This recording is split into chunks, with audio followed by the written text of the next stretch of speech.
Hey everyone, welcome back to Bird Talk with Terrence Mathis. I'm William Brandon. Please make sure you turn on your notifications and subscribe to the YouTube channel Atlanta Sports Unlimited. You don't want to miss an episode. This episode is brought to you by Prize Picks, the simplest sports fantasy game on the market. You can play from NFL or the NBA. And get this, if you sign up using the code ASU, they will 100% match your initial offer up to $100. You can download the app for free at the Google Play or the App Store. Well, when we ended the show last week, we had no idea what we were in for. But here we are now, and it looks like the rebuild is upon us. The Atlanta Falcons' greatest quarterback, Matt Ryan, is no longer a Falcon. He was traded on Monday to the Indianapolis Colts after the Falcons had a disastrous few days. Terrence, what do you think about how this overall situation was handled over the last week? Well, let's go back in time when the Falcons got in the bidding war or the recruiting war for Deshaun Watson. The Falcons knew this was going to happen. Even if they signed Deshaun Watson, Matt Ryan was going to get traded. Yeah. They had to know, and I'm sure they pretty much knew. I know Matt Ryan camp knew if it didn't happen, there was no need to be around, because at the end of the day, that, you really told me that you're looking for the future anyway, and you can't get mad at the Falcons for trying to secure your future franchise quarterback over the next 10 years or so. So at the end of the day, when that failed and Watson went to Cleveland, rumors are that Matt Ryan asked for a 3-year deal whatsoever, and that 3-year deal was it wasn't gonna be cap friendly. At the end of the day, people say, well, it wasn't gonna be cap friendly because here it is. He wanted to retire here as an Atlanta Falcon, and it just didn't work out. But he knew that there was a chance for him to get traded to a team that had everything, and it's almost like having a Ferrari, and the only thing that was missing was gas in the car. Mm-hmm. And that's what is the Indianapolis Colts with Matt Ryan. This beautiful organization. They got depth in every position. Wide receiver, they got some young guys, but I guarantee you they're gonna probably draft a guy or there's not many left in free agency, but they got the gas, and the gas is Matt Ryan, and he's gonna do a tremendous job. And you know what? I'm happy for Matt.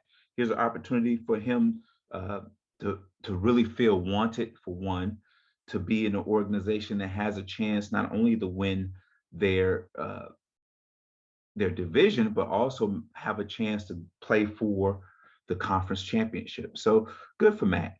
Good for Matt. At the end of the day, you got to understand this. People say the Falcon organization look like clowns and they handled this thing all wrong. I asked the question, how else could they have handled it?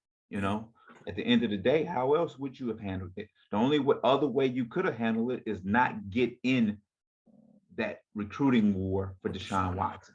That's the only way you could handle it. And at the end of the day, even if they weren't getting in the recruiting war with Deshaun Watson, something needed to be done with Matt Ryan contract-wise or moving whatsoever. So we don't know what would have transpired even if they didn't get in the bidding war with Deshaun Watson. But at the end of the day, Matt Ryan, for the 13, 14 years that he was here, he was a professional in every aspect of the word professional. Yeah, he got us, and y'all, your team also went to the Super Bowl. But I mean, being up, how the Falcons were, that's probably closest we've ever gotten to actually winning the Super Bowl. And yeah, like you said, change was bound to happen. The writing was on the wall when they hired Arthur Smith and Terry Fontenot. Right. We knew at some point that 2016 team was, pretty much there was only 3 guys left: Matt Ryan, Debo, and Grady Jarrett. And now Matt Ryan's gone, and the other 2 still remain. And for how long, we don't know that as well. Right. But once Julio was gone last year, that was kind of the beginning. We could kind of see it in fruition. And then even this year at the Combine, Fontenot and them mentioned that they were going to try to field every position and make a competition at every position. So I know Falcon fans are probably upset, but like you said, once they got into that bidding war, once that began the process, there was no going back for Matt Ryan. I'm assuming. Yeah, there was no going back, because at the end of the day, it wasn't the same. How can you look at the front office, the coaching staff, the same way as you did before this happened? yeah, You know, it's almost like you're on an island when you walk into the building, because not only the organization, but the players also are going, dang, man, you was almost out of here. You know what I mean? yeah. If they do it to you, well, the truth, they don't feel nothing about me. Mm-hmm. And you couldn't have that in your locker room. You couldn't have that divisiveness, that untrust. Now, here's the thing: is that coaching staff and organization going to have to gain trust again, or try to find trust from those players, because you did get rid of a guy that was good in the locker room, um, good in the community, and was good on the football field. So now you're gonna have everyone's looking over their shoulders. Am I next? Are they gonna do me the same way? And you don't want that feeling. So something has to happen where there has to be when they come together for OTAs or mini camp, whatever it is, that first meeting has to be one of laying it on the line, how you feel, how we feel, this is how we go forward. If that doesn't happen, if there's no discussion about it, we're going to look at a dysfunctional team for a whole year. And speaking of that, aside from getting the quarterback replaced, what about his leadership? Who can we point to right now that might be a leader in the locker room? Well, it's funny because I still think Debo and Grady Jarrett could be those leaders in the locker room. Mm-hmm. But here's the interesting thing: as we paid attention to this Deshaun Watson, Matt Ryan thing, the Falcons has quietly is assembling a really good roster. Yes. And people are not paying attention to some of the things that they're doing. So, and I truly think the leadership is going to come out of this free agency market. I think there's some guys that's going to come in that has played some phenomenal football with some good football teams, and they are really good football players with good attitudes. When I say good attitudes, football mentality, attitude, not just collecting a check mentality. So I think if you look at it, Marcus Mariota. Here's a guy that lost his job because he got hurt to Tannehill in Tennessee, and he was playing at a high level before he got hurt, and he's been with Arthur Smith. So now you have an opportunity. Now he has a quarterback that's familiar with him and what he wants to do offensively. You're going to see some more read options, more quarterback runs, more play actions, more run pass options, whatsoever, which he wants to do. So now we can open up the playbook a little bit more, because now the defense going to have to plan for a quarterback that is mobile and able to get out of the pocket and move the chains with his feet. And that's a problem. And that's been a problem for a lot of teams that play against those type of quarterbacks. And I think, I'm not saying he's an upgrade from Matt Ryan, but he is an upgrade far as running the football and moving the chains with his feet. And they went out and got a guy, Lorenzo Carter, edge rusher from the Giants. Now, here's a guy that's hungry. I just looking at him, he's, looking at his tape and watching him play, high motor, high energy. He can help us. And he has the body, he has the look, he has the swag that you want from that edge rusher. And I think he's going to help us tremendously. Then we go out and get Damian Williams, running back from Kansas City, a Super Bowl running back, so we have an opportunity to do some things in the run game that we haven't had the opportunity to do over the last year. And of course, you sign CP back, who is the athlete of the group, can play every position, which is good for this offense. You don't have to really now, you don't really have to go out and get a veteran wide receiver in free agency, because you can play him as the number 2, and you can go draft a young kid and make him your guy. So we're pretty good there.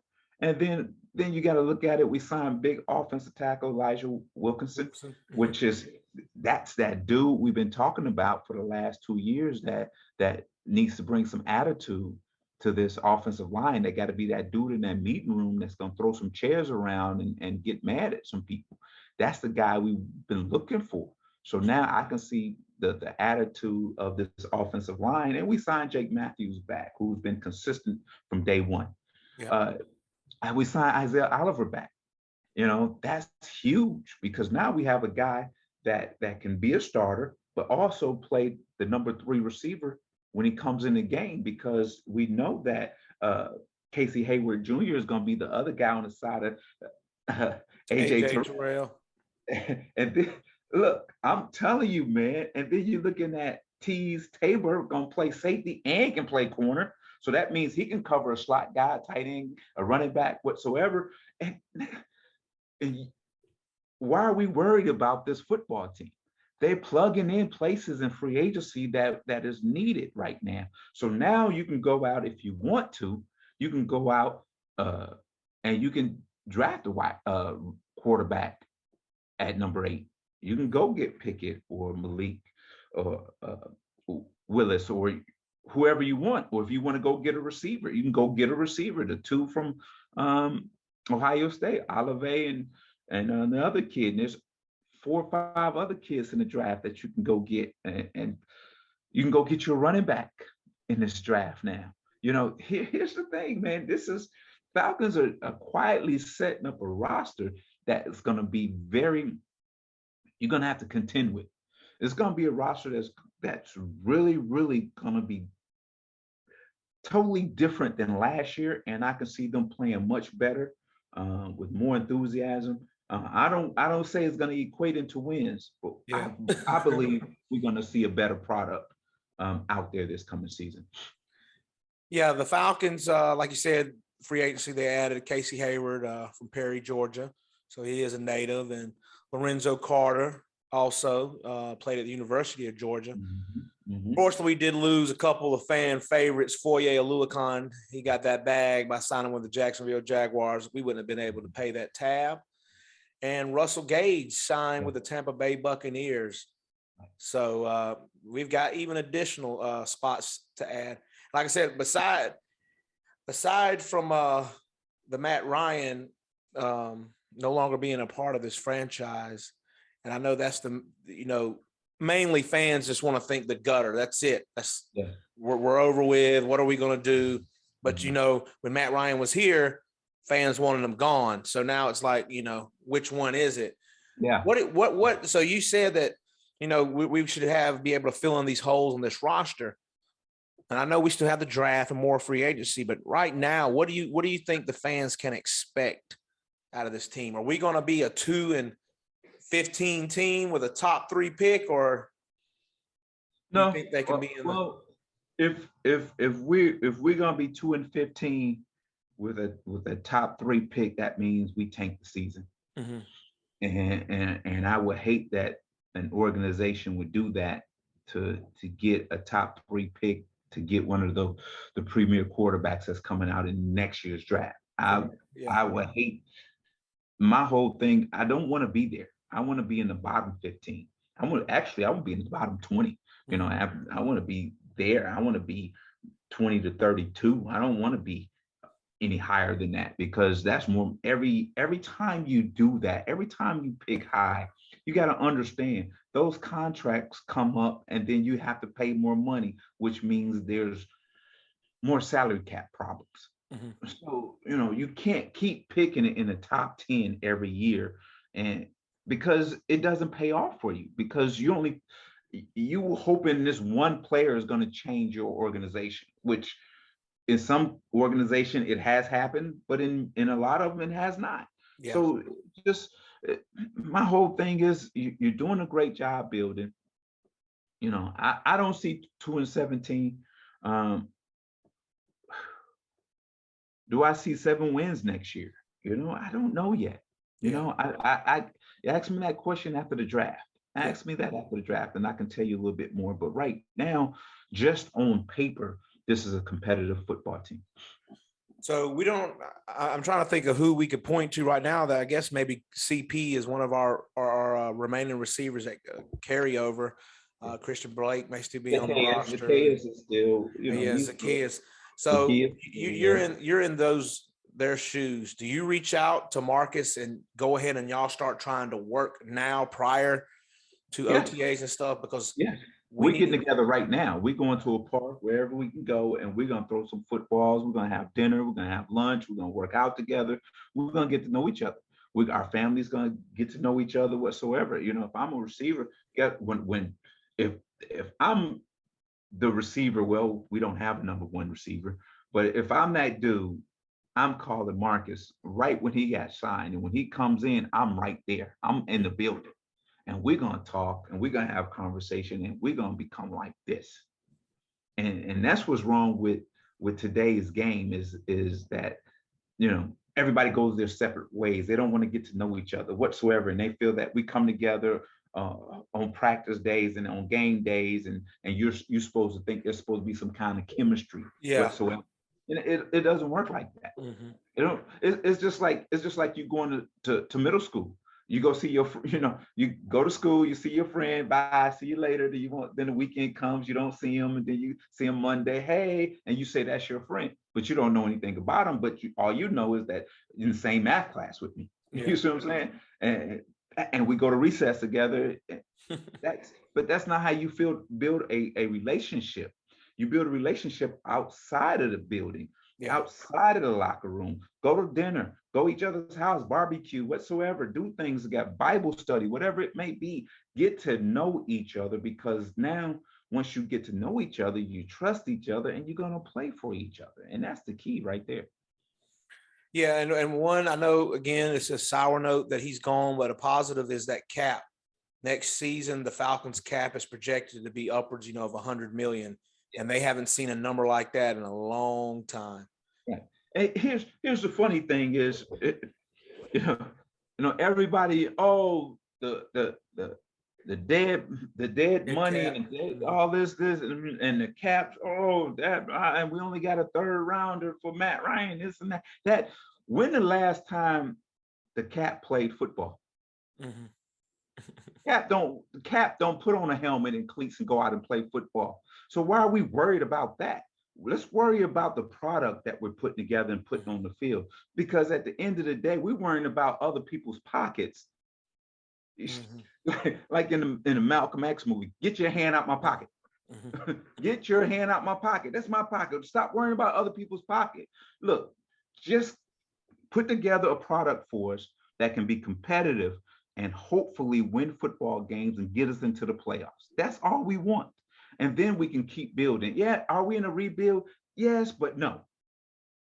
You understand that? Because at the end of the day, you don't want to, when you say we're in a rebuild, you're telling me that we're going to lose. And we're looking forward to losing. That's what you're saying. You're already giving up before you even started when you come out and say we're in a rebuild. You already said, we have no chance. I'm sitting in the locker room. I'm upset. I'm pissed if I hear, we're in a rebuild. What are you talking about? We're in a rebuild. What? You mean we're not trying to play for a championship? Mm-hmm. Well, why am I here? Exactly. So stop saying that. We're not. This team is not in a rebuild. It's just retooling. We're retooling. Mm-hmm. That's a better way to say it. This team is retooling. They're not rebuilding.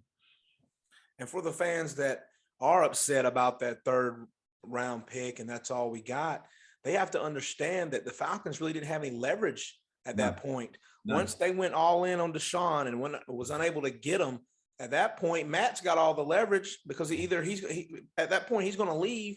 Mm-hmm. And then the suitors know that they don't have to offer much because we've got to get rid of them. Right. Well, and you got to understand, Matt Ryan going into his 15th year. Mm-hmm. He's 37 years old. You thought we was going to get a first rounder for him? Really? No, maybe a couple of seconds. People thought. Well, we were lucky to get a third rounder for him. Mm-hmm. We were really lucky to get a third rounder for him because at the end of the day,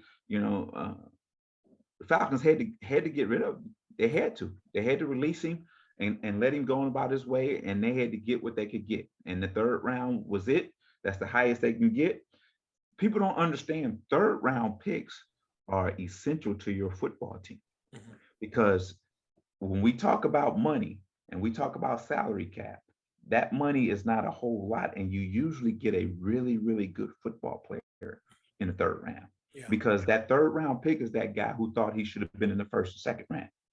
And now he's going to play and prove to you that I should have been drafted higher. And then he's going to prove to you that not only should I have been drafted higher, I should be paid just as much as the first rounder and the second rounder at my position. So now you got a guy playing hungry. He's playing for respect and for money, and he's going to play hard for you, and he's going to show up every day. And that's that third rounder. That's the importance of a third round pick. Give the viewers a little insight on, the business aspect, because people are upset like, oh, it's Matt Ryan. He was going to retire a Falcon. This happened to you. This happened to your teammates. No one's above, The shield, unfortunately. the Yeah. logo. Nobody's above the logo. At the end of the day, I had just to recap, I had one more year left on my contract. If I'd have played that year, after that year, I would have retired. I wasn't allowed to do that. And that's the hard coldness of this business, and at the end of the day, this is how this business works. As soon as Matt Ryan got traded, that locker room in Atlanta and those living rooms and man caves from those players, it was like, oh my goodness. Oh my, it was shock. It was like, finally something's happened, whatever it is. But guess what happens almost 48 hours later? Hey, let's move on. Yeah. Let's move on. Hey, we can't worry about who's not here. We got to worry about who's here. That's the locker room. And see, everybody, we've been talking about this for days, and we're gonna continue to talk about this. And it's almost like we're talking about it like Matt Ryan died or something. Yeah. And the thing is, in this business, you move on. You make adjustments and you move on. Once a guy leaves, he's gone. You go, hey man, miss you, love you. We had great time. Let's keep up. But then you go, it's time to concentrate on what I got to do with my football team. I can't worry about him no more. And Falcon fans, you can't worry about Matt Ryan. Matt Ryan's going to be okay. Let's put that energy into this football team right now. Yeah. And I agree 100%. We've got to move forward. And, it's more about the name on the front than the name on the back. Right. And I think the fans, a lot of them, the age group, they've had him for 15 years. I mean, your son, he's probably seen Matt Ryan since he was a little kid. You know what I mean? So that's all he knows. That's all he knows. And that's part of why a lot of people are upset, because that's all they knew. Whereas the older fan base, we've done seen. I guess for me, William, is this. And I get it. But in the 13 years I played in the NFL, I promise you, I probably played with close to 30 different quarterbacks. Jeez. So it's almost to me like, yeah. I'd love to play 13 years with one quarterback. That doesn't happen often. Yeah. But at the end of the day, look, let's move on, man. Let's move on.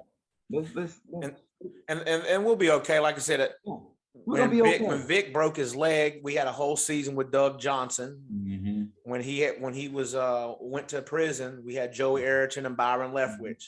Yeah. So Falcon fans have a short memory. They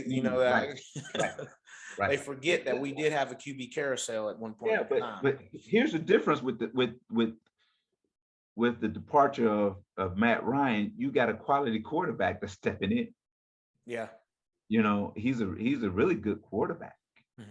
So you got him to a 2-year contract, so you can draft a quarterback this year or next year, and you'll be fine, because the nucleus of the team in the next 2 years is going to be set, and you're going to have wide receivers and running backs, offensive.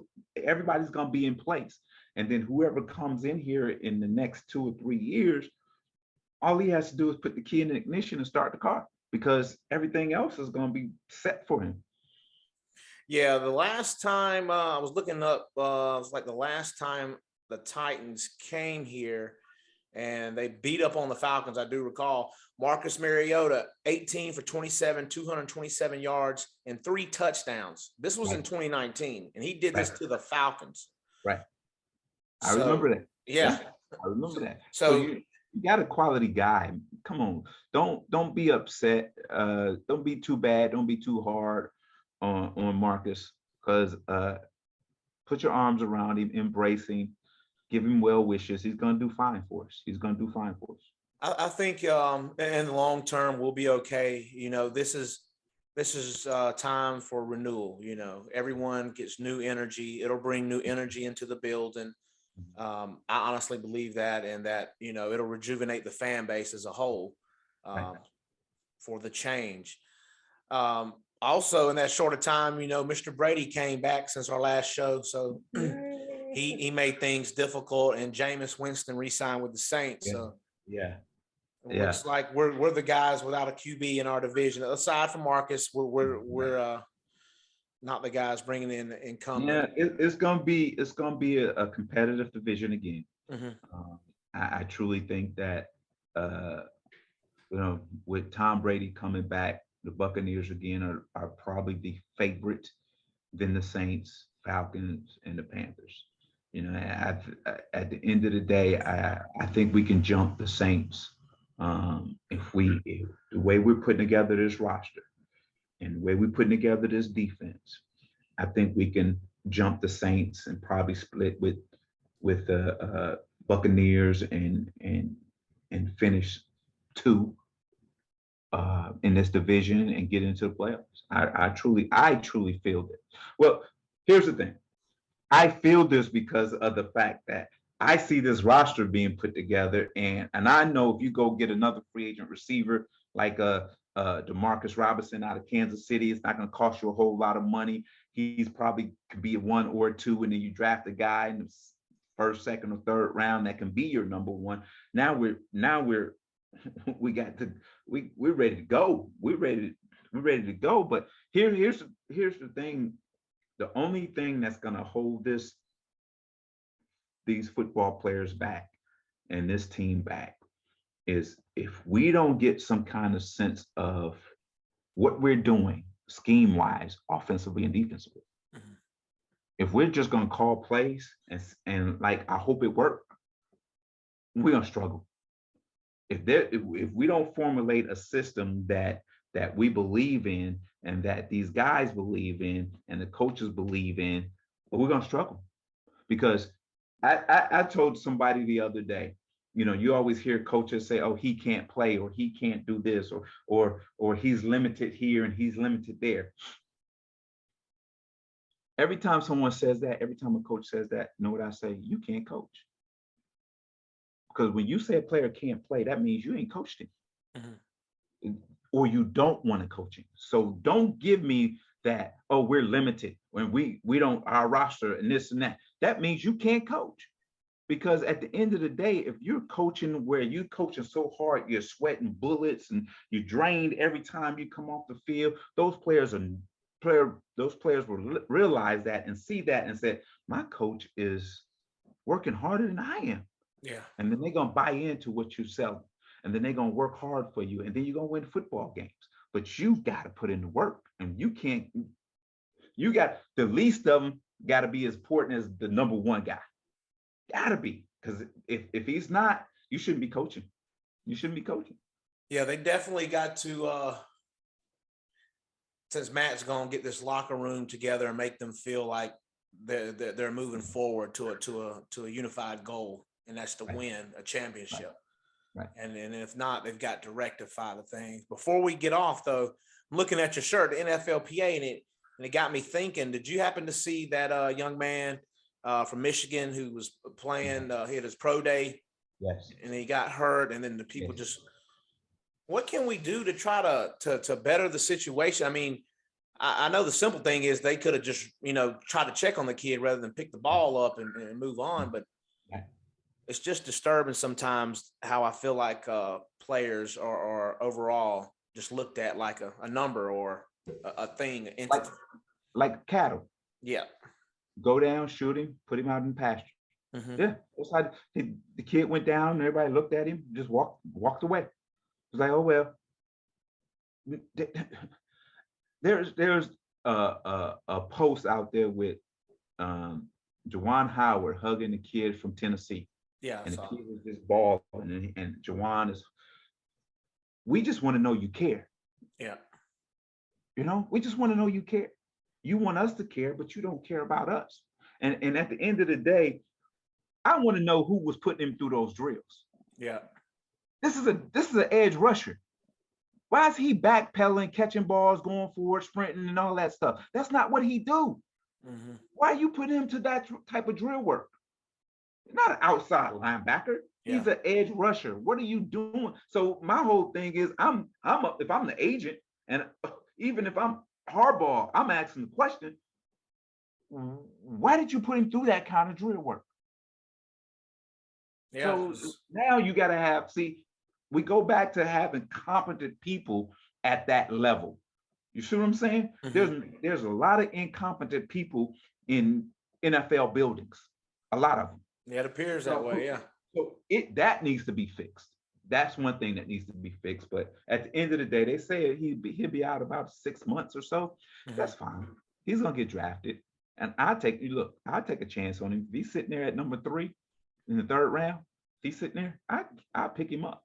You know, I take a chance. I take a chance on him. In the coming weeks, Terrence and I will get back to our mock draft. So we'll see what T's gonna have for y'all.